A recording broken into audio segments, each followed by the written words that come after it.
Numeracja ulicy Wschodniej nie zaczyna się od numeru 1. Pierwsze kamienice znajdujące się na ulicy Wschodniej zostały wyburzone w momencie, gdy stworzono tutaj getto.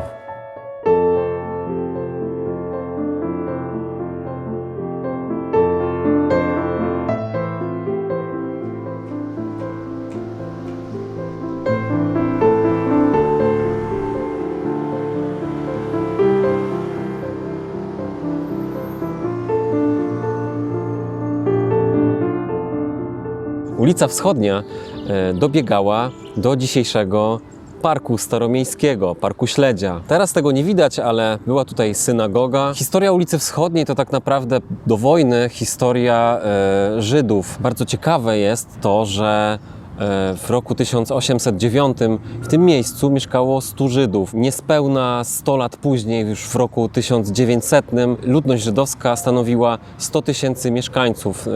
Była to 1/3 wszystkich mieszkańców Łodzi. W roku 1825 w okolicach ulicy Wschodniej utworzono rewir żydowski. Społeczeństwo wyznania chrześcijańskiego wolało, żeby Żydzi mieszkali oddzielnie, gdzieś tam po prostu w swoim takim właśnie rewirze. W całej Europie tworzone były takie rewiry. Na ulicy Wschodniej były jatki żydowskie, czyli takie kramy, sprzedawano różne towary. To było po prostu tętniące życiem miejsce. Ulica Wschodnia powstała około roku 1820, kiedy w odróżnieniu do Starego Miasta po drugiej stronie rzeki Łódki utworzono nowe miasto. Taką kwadratową osadę, w której środku był Plac Wolności, a bokami kwadratu były właśnie ulica Wschodnia, ulica Północna, ulica Zachodnia i ulica Południowa, czyli dzisiejsza rewolucji 1905 roku.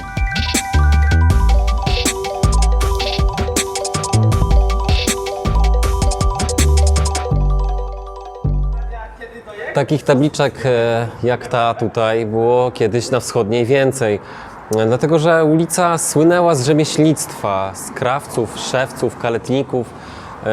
Czy to jeszcze za czasów, kiedy mieszkali tutaj Żydzi, czy później już po II wojnie światowej, w latach 80., 90. było tutaj bardzo dużo sklepów, butików. Ulica tętniła życiem.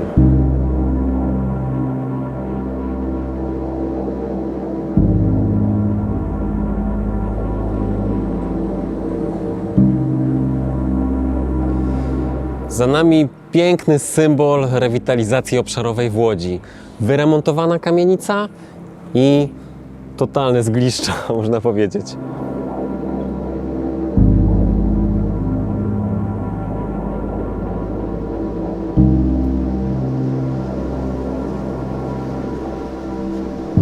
We Wschodniej 19, w budynku za mną, mieszkał Józef Piłsudski.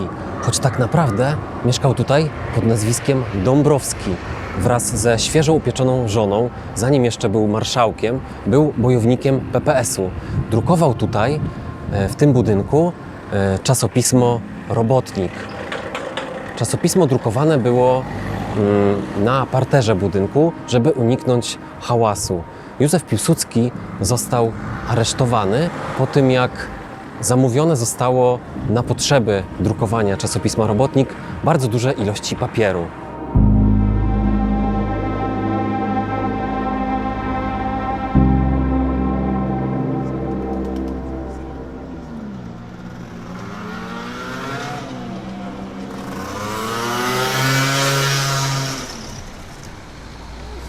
Jesteśmy na skrzyżowaniu ulic Wschodniej i Pomorskiej, a za nami nowy budynek wybudowany na wzór piwiarni Icka Leipzigiera. Było to miejsce, przed którym legendarny łódzki Al Capone, czyli Menachem Bornstein, zwany Ślepym Maxem, zabił swojego współpracownika Srula Kalmę Balbermana. Został on uniewinniony, dlatego że uznano, iż był to pojedynek i zabił on swojego rywala w obronie własnej. Na wschodniej Pomorskiej był rewitalizowany budynek i architekt, który się tym zajmował, chciał, żeby tam powstał mural, dlatego że Ten budynek był dosyć niezwykły. Ten budynek jest powiązany właśnie ze Ślepym Maxem i on chciał coś jakby zrobić takiego, żeby uwiecznić jakby tego Ślepego Maxa. I odezwał się do Fundacji Urban Forms i właśnie pani Teresa Lecuszewska-Syrda odezwała się wtedy do mnie. I jakoś tak wyszło, że zrobiłem ten projekt, później powstał mural.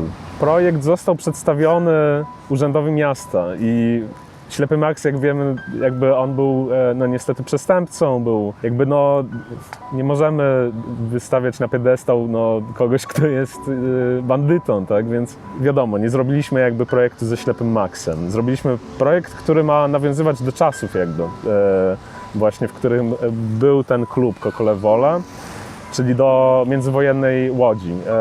No tam była trudna sytuacja wtedy, ponieważ w I wojnie światowej, jak front przechodził przez Łódź, oni zabrali bardzo dużo stali, żelaza i jakby zostawili Łódź w jakimś opłakanym strasznie stanie. Taki moment trochę otrząśnięcia się, trochę takiej nowej nadziei, że coś może lepszego się stać. I właśnie ten mural trochę ma to pokazywać, że mamy na górze jakby kobietę, która idzie jakby ku przyszłości, idzie właśnie z tym kagankiem, który ma oświetlać jakąś tam przyszłość. Na dole jeszcze w części, która jest w tym akurat momencie niedokończona, ale będziemy ją niedługo kończyć, będzie robotnik, który właśnie taki siedzi strapiony, trochę jeszcze myśli nad tym, co się dzieje w tym momencie. I są takie budynki bardzo uproszczone, które właśnie mają nawiązywać do tej architektury tamtego czasu. I na jednym z budynków jest napis Coca-Cola. Ten klub znajduje się dosłownie pod tym napisem. Jest to ten malutki budyneczek, który właśnie jest przybudówką do większej kamienicy. Tam siedział Ślepy Max, on stamtąd zarządzał całą swoją jakby szajką. Jestem i autorem, i wykonawcą projektu naraz. Sam malowałem, wykonanie tego muralu zajęło mi około 5 dni. Zwykle jak się robi murale, to robi się to oszukując, że tak powiem, ponieważ bierze się rzutnik po prostu, wyświetla się rzutnikiem na ścianie obraz, który został wcześniej przygotowany w mniejszej skali, no i się odrysowuje to, co już z rzutnika zostało rzucone. Ale no tam nie było takiej możliwości, dlatego że jest wielkie drzewo, które stoi tuż przed ścianą. Podzieliłem cały obrazek, który wcześniej miałem przygotowany w mniejszej skali, na siatkę, na takie punkty odniesienia. Przez jeden dzień stałem na tej ścianie z miarką i z poziomicą, właśnie szukając punktów odniesienia, robiąc sobie tą siatkę, szukając kątów jakby tych wszystkich elementów. Jak już miałem właśnie taki, powiedzmy, szkic wstępny, to wtedy się wypełnia to kolorem, tak? I później nakładamy na to kontur, który już jest ostatnią jakby rzeczą, która jakby dopełnia całą kompozycji. Myślę, że to jest dobre, że Łódź się rewitalizuje, trochę powstaje jakby, że z takiej trochę ruiny się zaczyna coś tutaj dziać. Mam nadzieję tylko, że będzie jeszcze więcej miejsc pracy tutaj w Łodzi, tak? Jakby miasto się robi ładne, ale żeby też przyszło jakby wypełnienie tego w środku.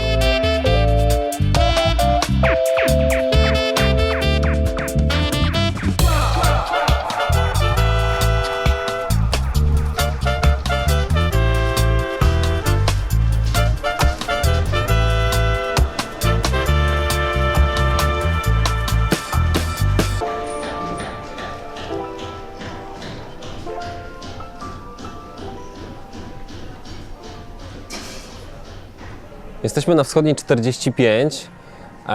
Za mną jest, jak widać, mur, którego nie będzie. Tam jest Piotrkowska 22 i między Piotrkowską a tutaj wschodnią 45 i docelowo Włókienniczą będzie można normalnie przejść, tak? Będzie taki pasaż, wszystko zostanie wyremontowane. No jest to miejsce symboliczne wręcz, jeżeli chodzi o rewitalizację tego miejsca.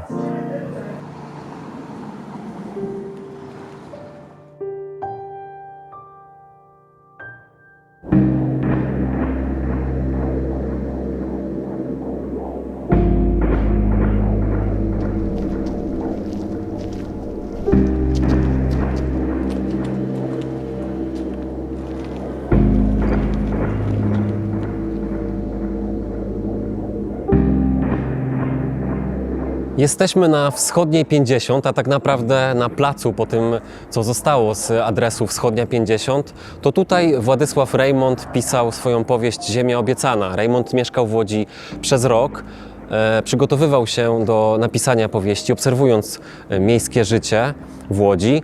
Był po tym okresie tak zmęczony, że przeniósł się później na wieś, gdzie napisał swoją kolejną powieść Chłopi, za którą kilkadziesiąt lat później dostał literacką Nagrodę Nobla. Andrzej Wajda, który w latach 70. nakręcił film na podstawie powieści Reymonta o tym samym tytule właśnie Ziemia obiecana, był nominowany za ten film do Oscara.